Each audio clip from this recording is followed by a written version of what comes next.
Ce document, c'est bien plus qu'une simple lettre. On peut le voir comme un testament, la toute dernière leçon d'une des plus grandes légendes de l'investissement. Alors, quelle est cette sagesse ultime que Warren Buffett a voulu nous laisser? C'est ce qu'on va découvrir ensemble. Et ça commence fort. Avec cette petite touche d'humour bien à lui, Warren Buffett lance sa note d'adieu. Comme diraient les Britanniques, je me tais, en quelque sorte. Ça, c'est du Buffett tout craché. C'est direct, un peu décalé, et c'est une façon assez fascinante de marquer la fin d'une ère. Et ce n'est pas juste une façon de parler. Rendez-vous compte. À 95 ans, après une carrière qui s'étend sur 9 décennies, l'oracle d'Omaha annonce qu'il arrête.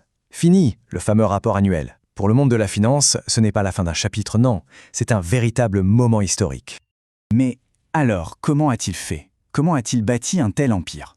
Pour vraiment comprendre son héritage, il faut partir de la base, de ses racines. Et c'est un mélange assez unique d'humilité, d'un peu de chance et surtout d'une discipline de fer. Au cœur de sa philosophie, on trouve quelque chose d'assez déconcertant. Son humilité. Il l'écrit noir sur blanc. Par pure chance, j'ai tiré une paille ridiculement longue à la naissance. Il a toujours su que naître homme, blanc, en bonne santé, dans l'Amérique des années 30, eh bien c'était comme gagner au loto avant même de commencer à jouer. Et cette humilité, en fait, c'est la pierre angulaire de sa discipline en tant qu'investisseur. C'est son mentor, le grand Benjamin Graham, qui lui a enseigné la philosophie de l'investissement value. L'idée est simple, mais elle est redoutable. Acheter des entreprises géniales quand personne n'en veut et toujours se garder une marge de sécurité. C'est ça le moteur de toute sa réussite. Et cette discipline, il ne l'a pas apprise sur le tard. Quand on regarde la chronologie de ses débuts, c'est juste stupéfiant. À 11 ans, il achète ses premières actions.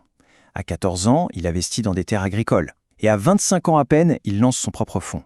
Ce n'était pas un simple hobby, c'était clairement une vocation. Bon, la théorie, c'est bien beau, mais les résultats, ça donne quoi?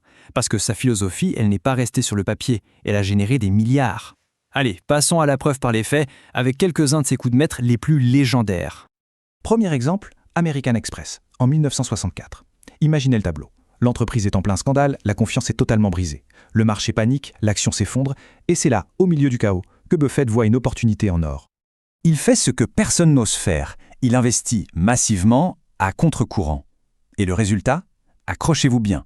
Son investissement de départ de 13 millions de dollars a fini par générer plus de 20 milliards de dollars de gains pour sa société, Berkshire. Un coup de génie totalement contre-intuitif.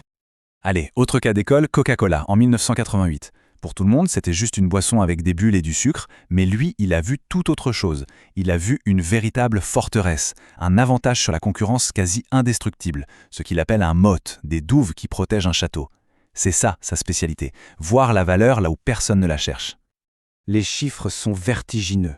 Son investissement de départ, environ 1,3 milliard, vaut aujourd'hui plus de 25 milliards. Mais attendez, ce n'est même pas le plus fou. Le plus fou, c'est que chaque année, rien que les dividendes que Berkshire touche rapportent plus que ce que l'investissement a coûté à l'origine. C'est la magie pure des intérêts composés. Et puis, il y a le plus gros pari de toute sa carrière, Apple. Il commence à acheter en 2016. À ce moment-là, beaucoup d'experts pensent qu'Apple a fait son temps, que la croissance est finie. Mais lui, il voit autre chose. Il voit un écosystème, des clients avec une fidélité à toute épreuve. Et là, le résultat est spectaculaire. Cet investissement, qui a coûté environ 36 milliards, a atteint une valeur de plus de 174 milliards de dollars. C'est tout simplement le plus grand gain de sa carrière en dollars. La preuve que même à un âge avancé, sa philosophie était toujours aussi affûtée. Et la liste de ses succès est encore longue. On pourrait parler de l'assurance Geico, du journal Washington Post, des chocolats See's Candies, sans oublier ses paris incroyablement audacieux sur Goldman Sachs en pleine crise de 2008 ou l'achat du géant du rail Burlington Northern. Derrière chaque nom, on retrouve la même histoire, une vision à très long terme. Mais attention, cette dernière lettre, ce n'est pas juste un regard dans le rétroviseur. Buffett se tourne aussi vers l'avenir. Et il y a deux questions cruciales sur la table. Qui va prendre la relève et que va-t-il faire de toute cette richesse qu'il a créée? Alors la succession, ça a été le grand suspense dans le monde de la finance pendant des années. Eh bien le suspense est terminé. La réponse est claire et elle est préparée depuis longtemps. Ce sera Greg Abel qui gère déjà une énorme partie des opérations. Pour Buffett, c'est un grand gestionnaire et un communicateur honnête, de quoi rassurer tout le monde sur la continuité. Et concernant sa fortune personnelle, là, le plan est encore plus radical. Il a déjà donné plus de 50 milliards de dollars. Laissez ce chiffre infuser un instant, c'est absolument colossal. Et c'est la preuve que pour lui, accumuler de l'argent n'a jamais été une fin en soi. Tout ça, ça s'inscrit dans un projet plus large, le Giving Pledge, qu'il a cofondé avec Bill Gates.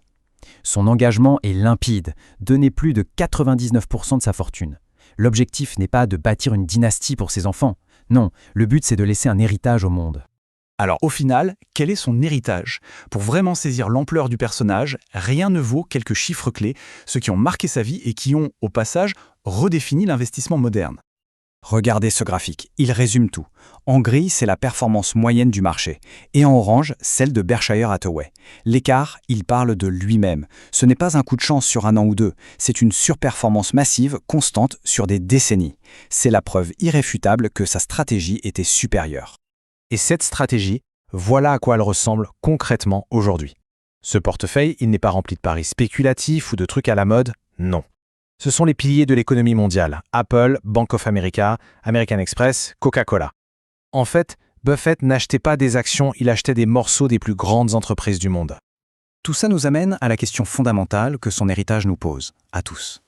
La vraie richesse, est-ce que c'est de posséder des entreprises exceptionnelles sur le long terme, ou est-ce que c'est de courir après les tendances éphémères et la spéculation du moment? Sa vie entière est en soi une réponse à cette question. Voilà, on arrive au bout de cette analyse. J'espère que cette plongée dans le testament de Warren Buffett vous a intéressé. Si c'est le cas, n'hésitez pas à laisser un j'aime et à vous abonner pour soutenir la chaîne. Et bien sûr, si le cœur vous en dit, plein d'autres sujets passionnants vous attendent dans nos autres vidéos. Merci et à bientôt.